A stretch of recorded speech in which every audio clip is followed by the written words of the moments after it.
I think a lot of people can identify with, you walk into Target or Costco, and it's like they have a $150 cover charge. Budgeting, to me, at least, budgeting is looking to the future. Tracking is looking at what has happened in the past. There's the nerd and the free spirit. I would call Becky the nerd. You think? Hi, and welcome to Catching Up to Fi, a podcast on mindset, money, life on the journey to financial independence. I'm Bill, and I'm a late starter. I'm Becky, and I'm also a late starter, and we're your hosts. We're here to help you with your journey to financial independence, no matter where you're starting from. We're going to talk to other late starters, experts, and we'll explore topics related to our mission. Join us as we catch up to Fi together. Welcome back to Catching Up to Fi. I'm Bill Yount with Becky Heptig, and today we're going to talk about the B word, the dreaded B word, or budgeting. And do budgets really suck? We're going to have the budget war. So it's calculators at 50 paces.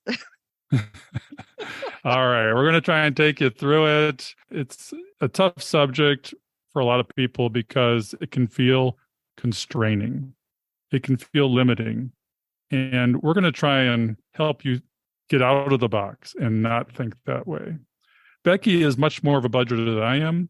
I'm a bit more of a tracker. So it's budgeter versus tracker today. Okay?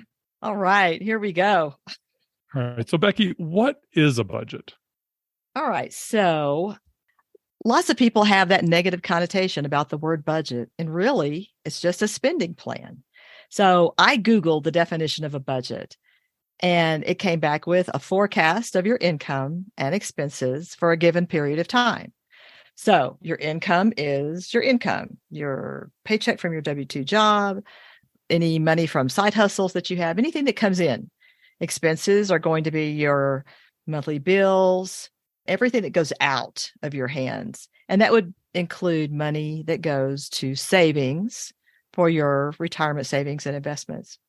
And then for a given period of time. So most of the time, I look at a budget monthly. I have my budget set up with my income and expenses per month. And then at the end of the year, I aggregate all that and look at what happened over the year. So it's really just a spending plan.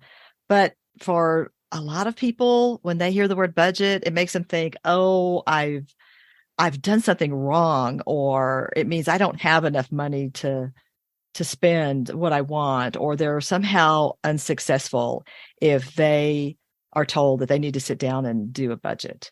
It's really just keeping track of how much you earn and you spend. And that doesn't have to be drudgery. It doesn't require a lot of math. And it doesn't mean you can't buy things that you want. It just means you know where your money's going and that you've got some control over your finances. Well, I don't do a forward budget. I'm a tracker. I'm backwards. I don't do a spreadsheet. And I get along just fine. But why do we have a budget spending plan, Becky? Why do we even need one?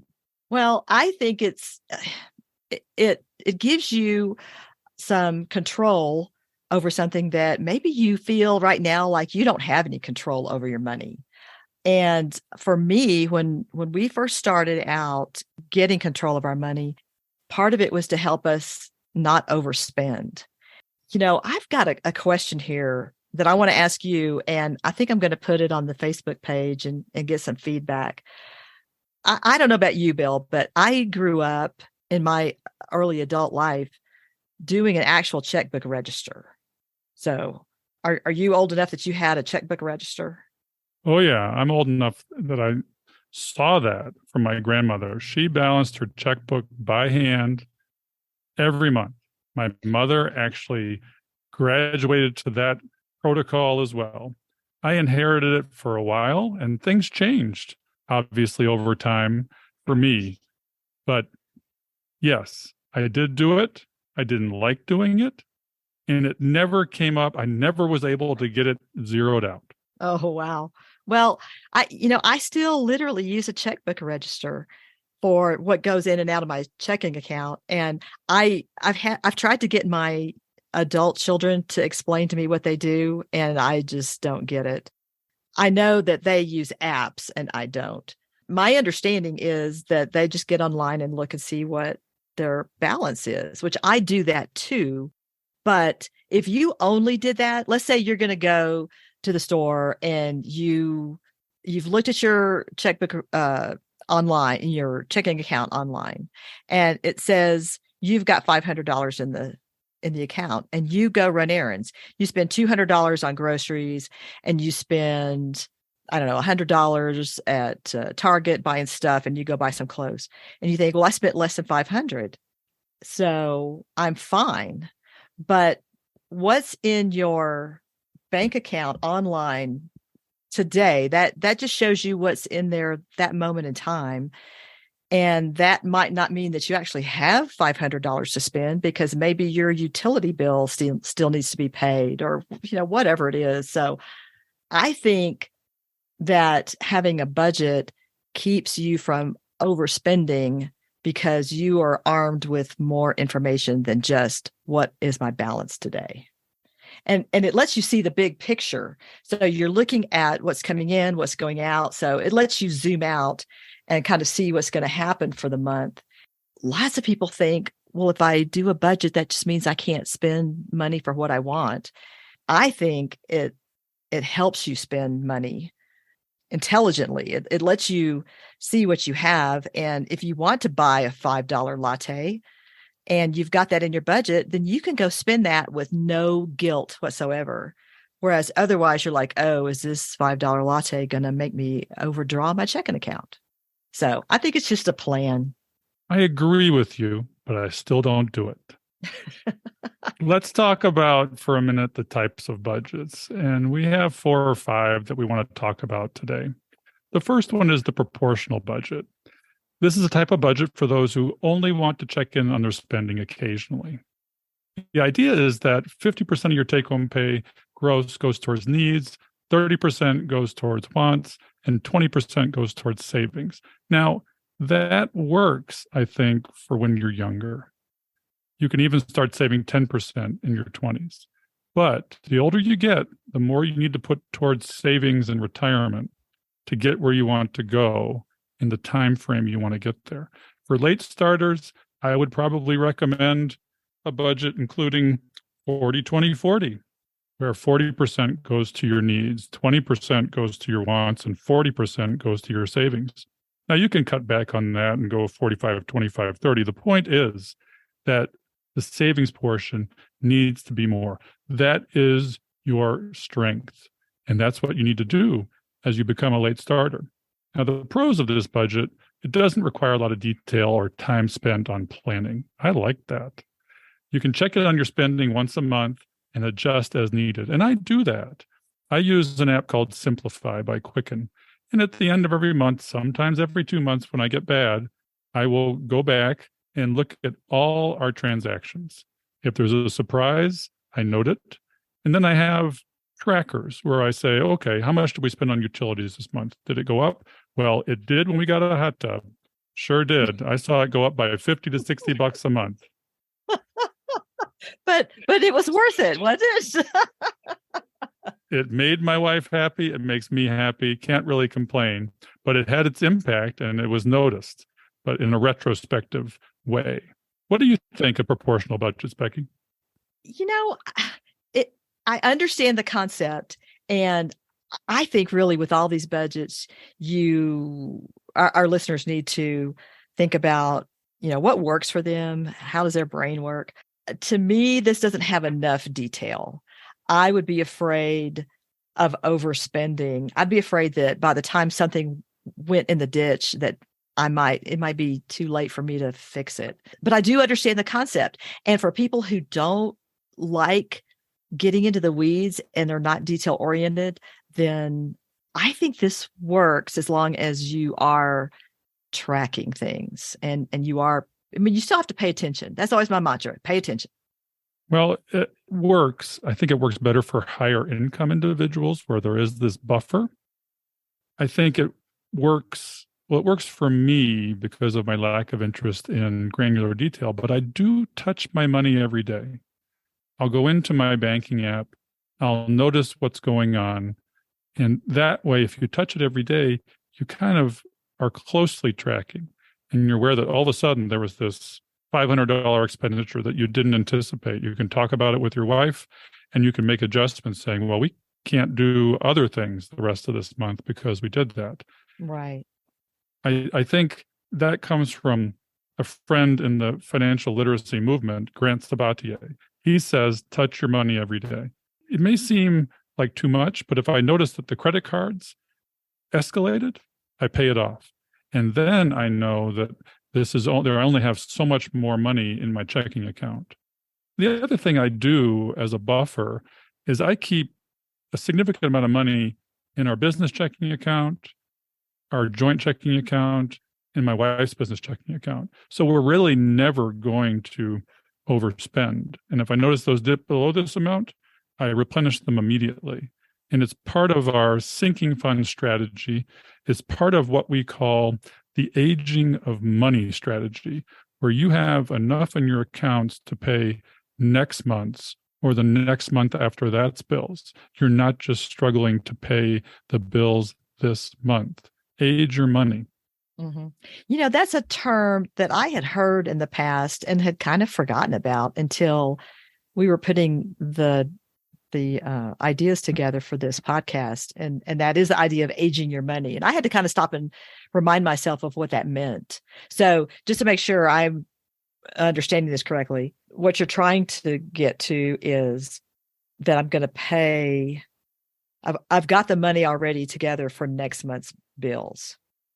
We actually have the money in our accounts for 3 months of bills. Oh, wow. So we can overspend and adjust the next month. Mm-hmm. And like I said, I make transfers. And this is where sinking funds come in, those sexy sinking funds.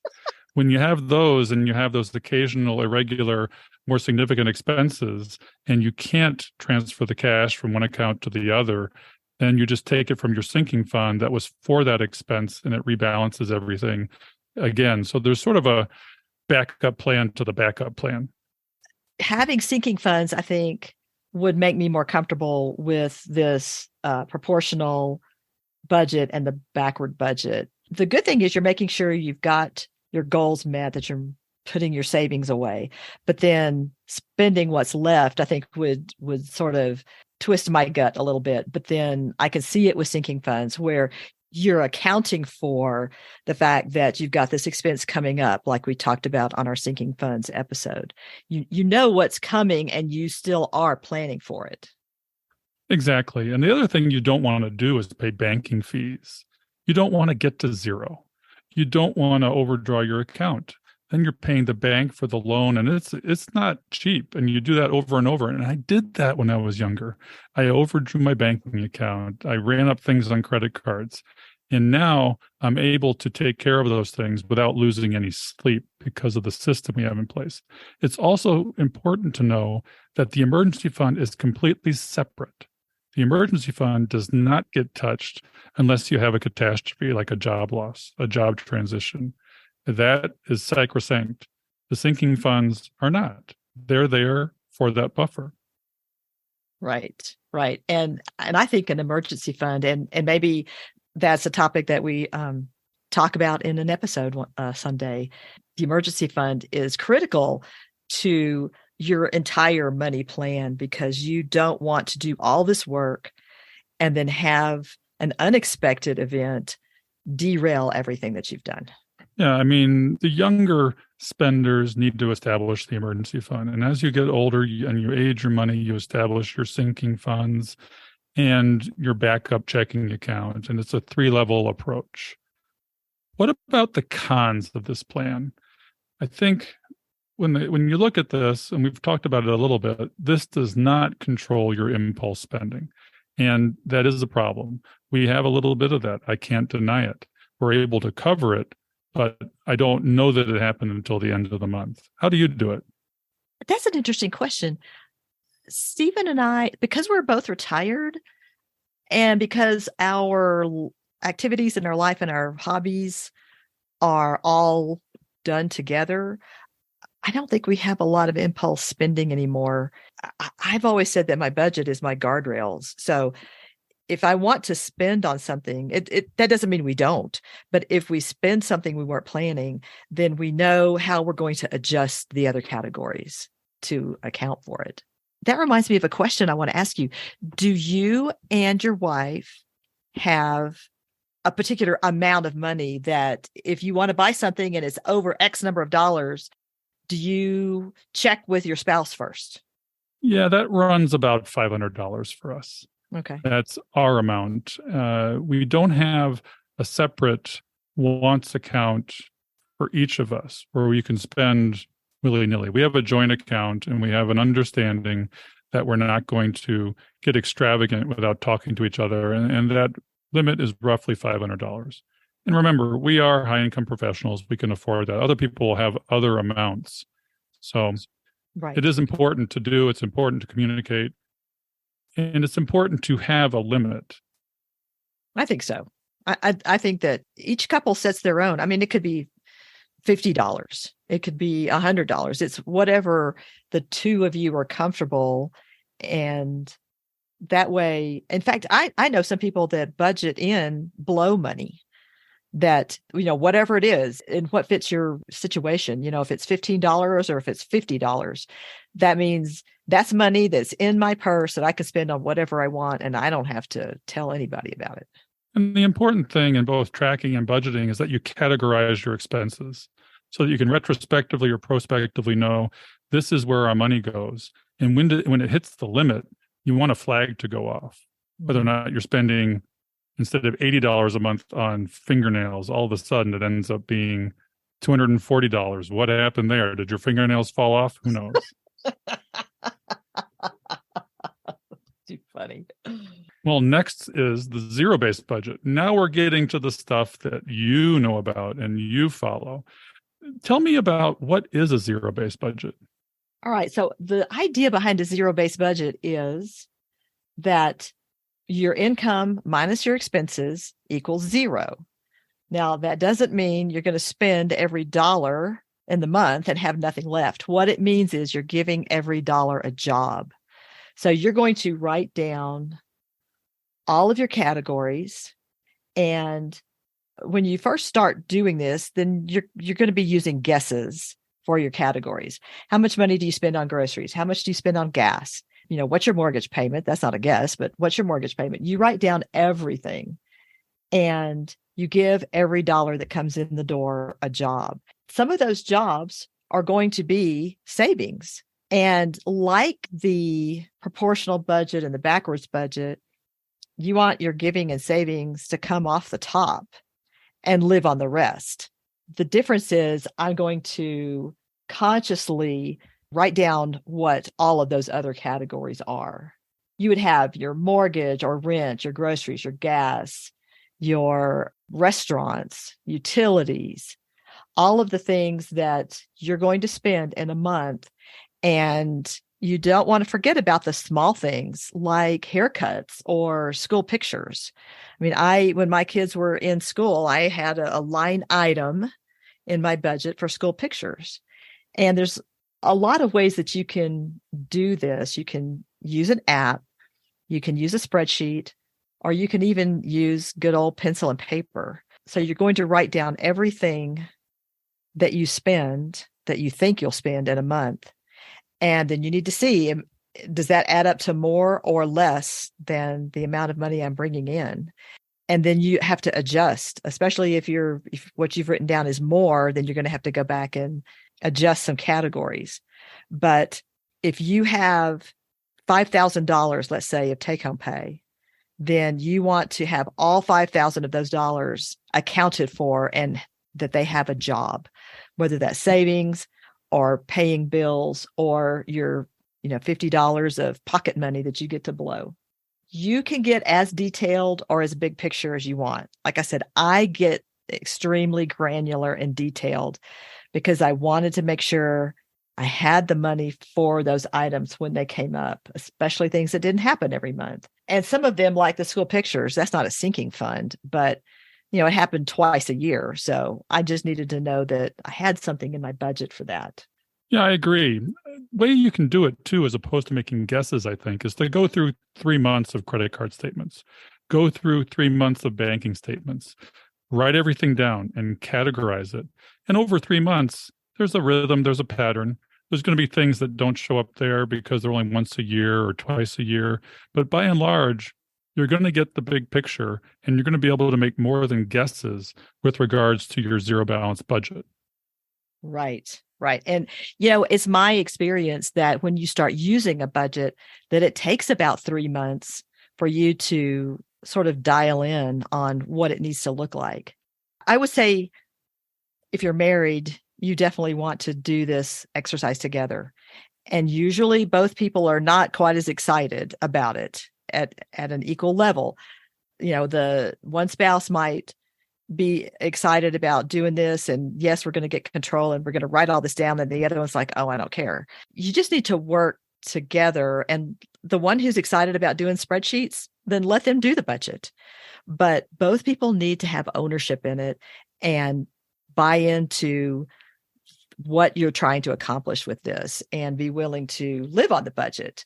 So both people need to work on it, but you don't have to have both spouses, looking at the spreadsheet every day. So you kind of work out what works for you. You're talking a bit to my marriage where I'm the CFO and I'm responsible for the tracking and the alerts if we're going over our tracking. My wife kind of expects the money to be there and I need to make sure it's there. We have our limits, but she likes the more laissez-faire attitude. We don't sit down, as a lot of people recommend, and have a glass of wine and talk about our money. We'll talk about things generally because she's a big picture person. And while I'm a smaller picture person in the logistics, I don't get granular like you. I don't like it. It feels bad. And I lose sleep over it because I can't get it to zero. My husband has made the comment several times that he doesn't like having to think about money all the time. And I don't feel like I think about money all the time, but it does give me a level of comfort to track my expenses and have those budget numbers there. And I'll say that the way I use my budget now in retirement is a little bit different than what I did when we started. I'm still granular, but the budget at the beginning of us getting our money together was for control and the guardrails so that we didn't overspend. Now, the budget that I have is more of a forecast for how much we are going to need this year because we're creating our own paycheck out of our investments. We don't have any real estate or side hustle. So we live strictly off our investments and we're creating our own paycheck. So I keep track of everything as the month goes along to make sure that nothing huge that's out of the ordinary surprises us. But then at the end of the year, I'm using that data to help me figure out what is next year going to look like. Because of inflation, it's almost always going to be more than what we spent last year. But it gives me a way to forecast how to create my paycheck and what I need to do to make sure that things are not falling through the cracks or that we're going to be okay with our investments going forward. So I still use all that data. I still keep track of it by tracking. I literally track every penny that we spend. So I look at mainly the credit card statements because we use credit cards for the travel points. So I go through the credit card statements and track our expenditure so that I know at the end of the month what I have. But, there's, for example, in November and December, I'm going to overspend my grocery budget. And I know it because of the holidays and having people, having the family in and whatever. But there's other months during the year where I didn't spend all of my budget. So I keep averages. And at the end of the year, I look and see, actually throughout the year, I look at the averages and just make sure that things aren't getting out of whack in any way. But on any one given month, I might have overspent a category, and that's okay. Yeah, I understand. And it seems to me that early in life and later in life, budgeting is similar, where you need to be more granular because you're on a fixed income. And when you're early in your human capital, professional career, you're kind of on a fixed income too. Yes, there's growth, but you need to be aware of all the expenses, and you may not be able to have all the lattes because the money just isn't there. Right, right. And so let me talk about the pros and cons of this one. One of the pros is you can get as detailed or as big picture as you want, depending on how you want to break it down. And there are a lot of apps that you can use for this, and they will link to your bank or your credit card and download the details. So you don't really have to spend all the time that I do, but I've been working with the spreadsheet that I have for 20 years now. And I'm, just didn't want to change. I'm comfortable with what I have. So I can just keep using the spreadsheet. But like I said, you can do this with apps or with your own spreadsheet. The con is it takes time. It takes time to do this detail work. And so one of the cons with this is that this method takes more time and more detail. So you have to be into that or be willing to do that. And also that if you're a couple, that your spouse needs to at least cooperate with what you're doing. They don't have to get into the detail like you do, but they at least need to know what's going on. Okay, we come to our final budget now. This is one you've used. This is one I never used. Would have been good for me back in the day. And I don't think a lot of people would do it because it requires cash. Tell us about your favorite budget for folks needing to get control of their expenses, the envelope budget. The envelope budget. This is grandma's envelopes. So we did this at the very beginning, and I would suggest that someone who is either very young or someone who is just starting to get control of their money do this. It's a little harder now because lots of people don't handle cash anymore. I would literally get our paycheck. I would go to the bank and cash out a big portion of it and put money in envelopes. Now, you can't do this, obviously, with your mortgage and your rent and your utility bills and things that you can't buy with cash. But a lot of your discretionary spending could be done with cash, and things that are not discretionary, but that can get out of control, like groceries and gas, you can do with cash. So let's say you have for groceries, your budget is $500 a month and you get paid twice a month. I would take $250 out of each paycheck and put it in my envelope. And that's what I had to spend. And then the next time the paycheck came, I got $250 and put it in there again for the second half of the month. It is, you can't deny what that envelope is telling you. You can look in that envelope and see exactly how much you have left to spend for the month. The pros of this one is it's very tactile and visual. So you've got that feedback right there in front of you. You know exactly how much you have. And it can be a tool to curb impulse spending. The con, it doesn't work for every category. And in today's culture, most people are not using cash for their expenditures. It also doesn't address things like online subscriptions and things that's another place where you can get out of control, is online subscriptions that you sign up for and then later you forget that you have them and they just keep coming out on your credit card every month and you really don't even notice it. The cash, like I said, someone who's just starting out or someone who's young and is just starting to figure out their money, the cash envelopes work and you wouldn't have to do it a long time. You need to put together your budget like we were talking about in the zero-based budget. You put together your budget, you decide which categories you can handle with cash and then turn them into cash. I literally had white envelopes in my purse.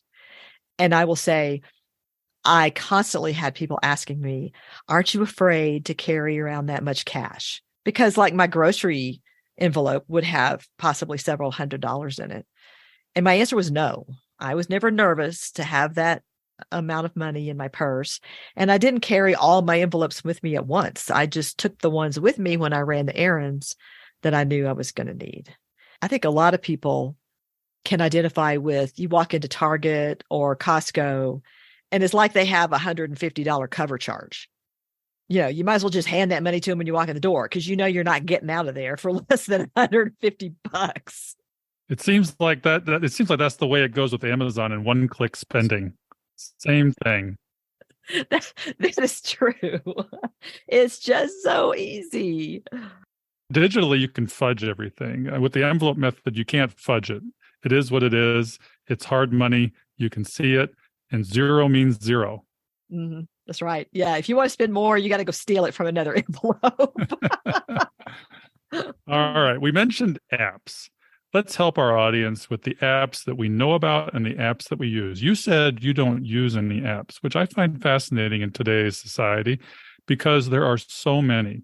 There's 5 today that we want to talk about. And with regards to the zero-based budget, one of the apps that's most common out there is YNAB. What is YNAB? I don't have an answer for that question. Well, I'm sorry to ask you that then, Becky. YNAB is you need a budget. The pros of YNAB, it works well for zero balance budgeting. It links to all your banks. There's tutorials about budgeting in general for using the app. There's actually a book that the founder of YNAB has written that talks all about YNAB and finances. Here you can age your money, and that's what they talk about, and track your progress with your goals and adjust your goals as your needs and wants change. It's flexible. The cons are there is a steep learning curve. I found this out when I tried to use it. It really was steep. I got so frustrated with how do you figure out credit cards in this situation. You have to manually categorize your transactions. It doesn't track investments, just your spending. And if you want to see everything in one place, this is not the app for you. I do hear a lot of people that use YNAB and like it. And I've actually been tempted to get it and try it. I just haven't done that. But I know lots of people that like YNAB. You'd be really good at it. You do that already with your personalized spreadsheet. It probably is your own personal YNAB. The other con really is you can't budget money currently in the bank and not the whole month at once. It can be very time consuming, much like yours. So I don't think it's that dissimilar from folks that use a spreadsheet. Another downside of YNAB is that it does cost money. It's one of those subscriptions that you're going to potentially lose. It isn't for free, but it's a low cost. And the next one on the list is Mint. I also hear a lot of people say that they like Mint. And one of the pros of Mint is it's free and it syncs to a diverse set of accounts. And this one calculates net worth, which is not something we've talked about yet. But just to give everybody a quick overview of that, net worth is just what you own and what you owe. So you would, if you wanted to calculate your net worth manually, you would look at everything that you own, the equity in your home, how much your cars are worth, and everything you have in your bank accounts and investment accounts. And then look at how much you owe, your car loans, your mortgage, all those things. And then you subtract them. You can come up with a positive number or a negative number. So Mint will calculate your net worth for you. It gives you a more robust interface. The downside of Mint, and it really is annoying, is it bundles all your data and sells it to third parties. It also markets to you. There's a lot of ads. So if you don't like a lot of bling in your app, this would not be one for you. But then it's free. So you pay a price. Then we move to Every Dollar. I have not used Every Dollar, but I know people that have. In fact, my husband and I are currently teaching a Dave Ramsey class, and our class members are using Every Dollar. And I quizzed them about this today. There is a free version and a paid version. So you can choose which way you want to go with it. The free version lets you do your budgeting and your tracking. The paid version will connect to your bank. It's $80. It's $80 a year. Go ahead. All right. So there is a free version and a paid version. The free version lets you do your budgeting and your tracking. If you pay for it, which is $80 a year, then you can connect it to your banks. But interestingly, we had some class members tell us today that they some of them used the Every Dollar and some went back to a spreadsheet because the time lag of getting the information from the bank, that you put in a transaction and you don't really see it show up in the app, possibly for days. And I thought the most interesting thing was we narrowed it down to the fact that it was a particular bank that did that. So the folks who were having trouble with it all banked at one particular large bank, and then other folks weren't having trouble at all. So I thought that was kind of interesting. Yeah, now we're talking about one of my favorite ones. It's personal capital, which is now known as Empower. I use this and I find it fabulous. Not for budgeting, however. I use it for net worth tracking. I use it for investment and portfolio tracking. The problem with personal capital is once you reach a certain net worth, all of a sudden you're getting prompts in the app regarding financial advisors. Do not take them up on their offer. You can use the app for free. These are not financial advisors I personally can recommend. In fact, I've heard that as soon as your amount hits 100,000, that you'll start getting phone calls. I think that's right. The last app we want to talk about is a very common one. I used to use it years ago for bill pay. It's Quicken. They have another version called Simplify that is the one I actually use. I find it a very robust and multifunctional app. It will track your net worth. It will track your spending. It will give you reports, and you can customize reports to whatever categories you want. Again, the con would be a really paltry small fee of $3 to $10 a month. The cost of this is so small compared to the gains you're going to have by using it. So we've got a few general thoughts on budgeting now that we've talked about what a budget is, what kind of budgets there are, and ways that you can handle them with apps. In my opinion, the first two budgeting methods that we talked about, which was the proportional and the backwards, they don't have you track your spending necessarily. Tracking your spending is sort of a separate exercise that's done in conjunction with budgeting. Budgeting, to me at least, budgeting is looking to the future. Tracking is looking at what has happened in the past. Bill, tell me what you think about this. I really think that no matter what method you're using, that you still need to track. Actually, yeah, I call it the hybrid method. I actually use the first two in conjunction. I use the proportional and the pay yourself first budget with guardrails and buffers. And I find that to be the most robust for me. I don't have to get as granular. It's more user-friendly. I don't have to spend as much time doing things. And if I touch my money daily and monthly, it just works out. It flows. Right.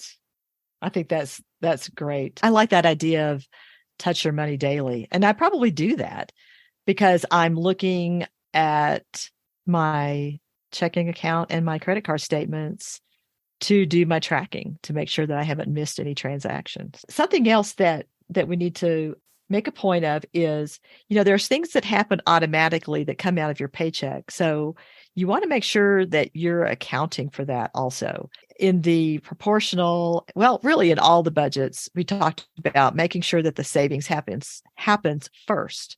That savings may be coming out of your paycheck before you bring home your take-home pay.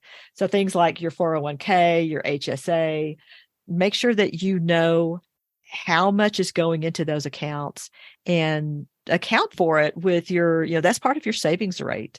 When you're trying to up your savings rate, then you need to be sure you look in all the places where the money is going. And in most couples, and not everybody is a couple, you need an accountability partner. There's the nerd and the free spirit. I would call Becky the nerd. You think? I'm what you would call a nerd light. My wife is definitely the free spirit. Right. But it works. It works. We have big picture, small picture, and it's comfortable for us. Everybody has to find their own personal finance. That's why it's personal. So get an accountability partner. Make sure it's just like if you're losing weight. If you really want to lose weight, you have to tell somebody about it. If you really want to run a marathon, you have to tell somebody you're doing it. And in my case, when I ran a marathon, I used an app that told me, you've got to run 10 miles today. There's no options. And if you get behind, you're behind in your training, and it's an 18-week plan. And if you don't do it, probably have a heart attack running the marathon. Oh my, I did not know you've run a marathon. Well, that was a life goal. I budgeted for it. Wow. That is not something I don't think I could ever do. That doesn't even sound like fun to me. It wasn't. I almost passed out and I couldn't walk for 3 days.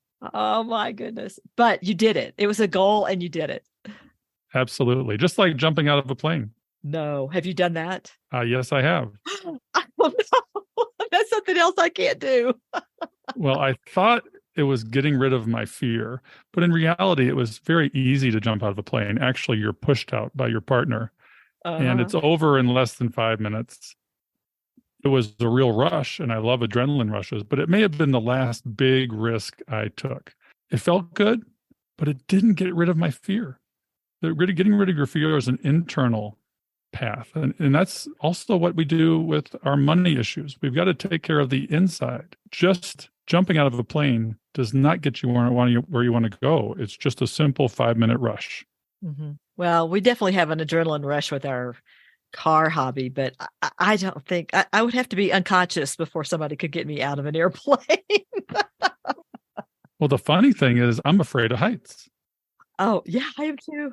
I don't like standing on a ledge and Wow. looking down. I get vertigo and I get nauseous. But this plane thing, the parachuting, that was easy. How did you get yourself to do that? I just wanted to. I decided Wow. it was one of those things that was in the cards. It had actually been in the cards for 30 years. I first thought of it in college, never got around to it. Then we raised kids, and it didn't seem right to jump out of a plane while you were raising kids. And once the kids were out of the house, came back into the mind again, and I just committed to it and did it. Just like a budget. We have a friend in our Phi community, Keith, who not only skydives himself, but he is an instructor. In fact, he's the person, if I'm remembering this right, he's the person that jumps with you and is taking the video while you're going down. And I think that he has jumped over 3,000 times. Yeah, I got the video. It's something that I definitely paid for and budgeted for, because when you do it once, just like the marathon, at least I did, and you wanted a record of it so you could prove to people and yourself that you did it. Right. That's your accountability partner. We can do hard things, huh? Well, Becky, I think we've beaten budgets to death.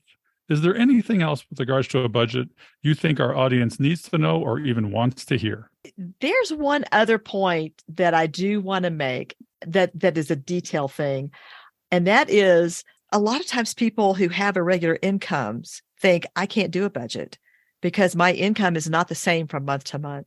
And what I want to say to them is, you can still do a budget. Pick what method you want to use, but you can do a budget. When Stephen and I were in that position, when he worked for himself, what you do is look backwards at sort of what your average income is, or instead of an average, you could use, I always bring in at least X number of dollars a month, and start with that.